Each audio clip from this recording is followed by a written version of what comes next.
शुरुआत करते हैं देश की 25 बड़ी खबरों के साथ।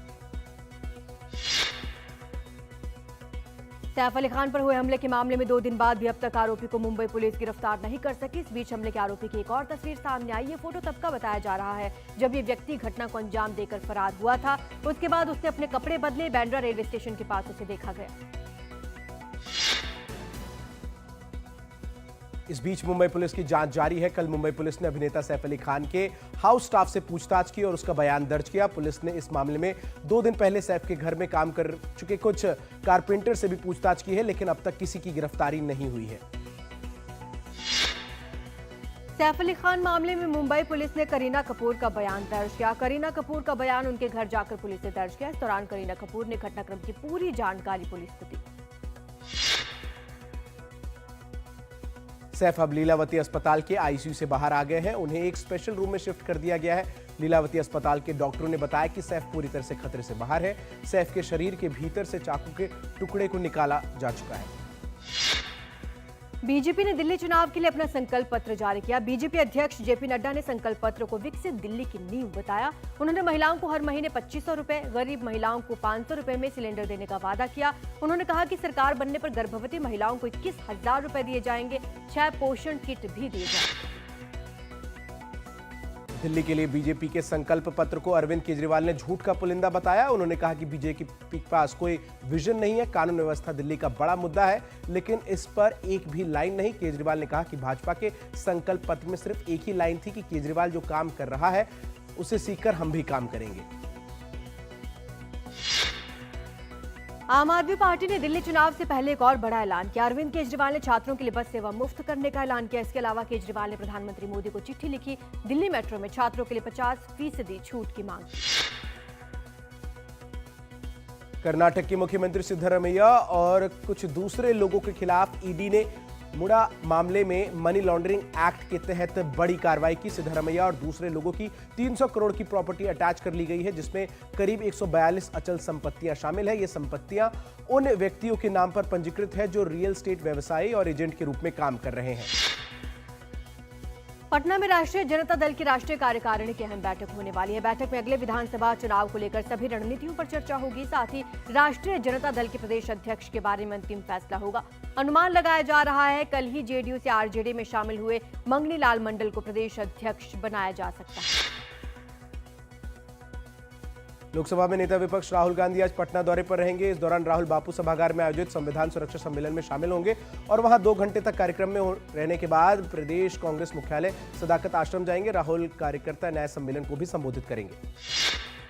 प्रधानमंत्री मोदी आज स्वामित्व योजना के तहत 65 लाख से ज्यादा संपत्ति कार्ड बांटेंगे। पीएम की ओर से ये संपत्ति कार्ड 10 राज्यों, 2 केंद्र शासित प्रदेशों के 230 से ज्यादा जिलों के 50,000 से ज्यादा गांव में संपत्ति मालिकों को दिए जाएंगे। पीएम इस कार्यक्रम में वीडियो कॉन्फ्रेंसिंग के जरिए शामिल होंगे।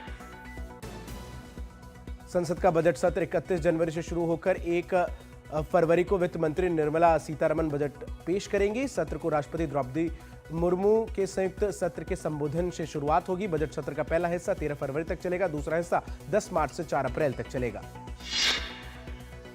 छत्तीसगढ़ के बीजापुर जिले में गुरुवार को सुरक्षा बलों के साथ मुठभेड़ में मारे गए 12 नक्सली People's Liberation Guerrilla Army battalion number 1 और सेंट्रल रीजनल कमेटी कंपनी से थे।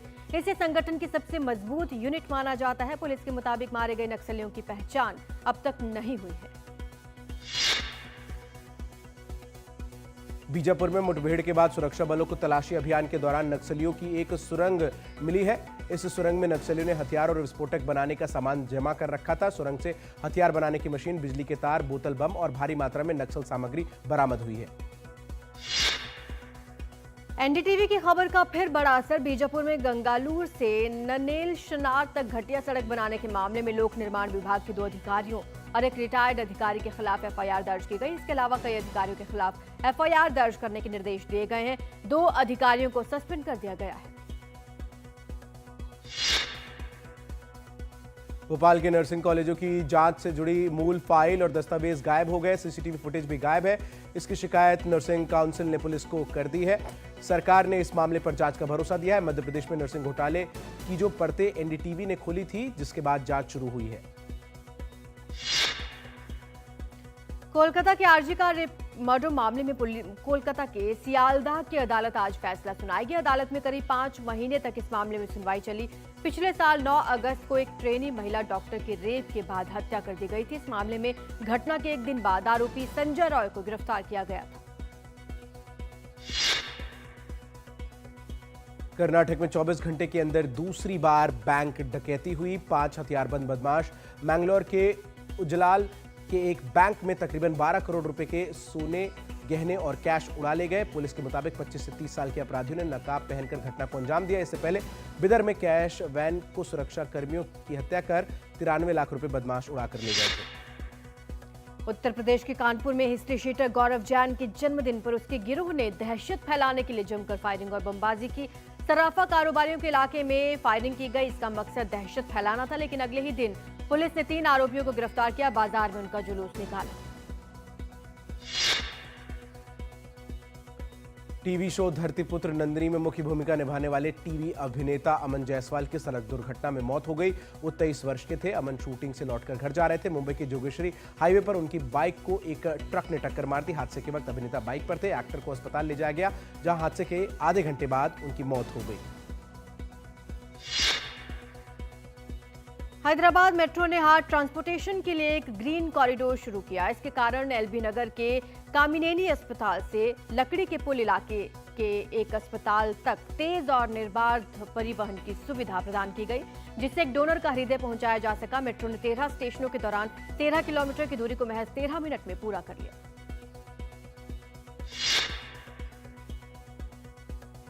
उत्तर प्रदेश के मुख्यमंत्री योगी आदित्यनाथ और रक्षा मंत्री राजनाथ सिंह आज प्रयागराज में चल रहे महाकुंभ में जाएंगे। राजनाथ सिंह साधु संतों का आशीर्वाद लेने के साथ लेटे हुए हनुमान मंदिर में दर्शन करने के बाद संगम स्नान भी करेंगे। महाकुंभ में अब तक 7 करोड़ से ज्यादा लोग लगा चुके हैं आस्था की डुबकी।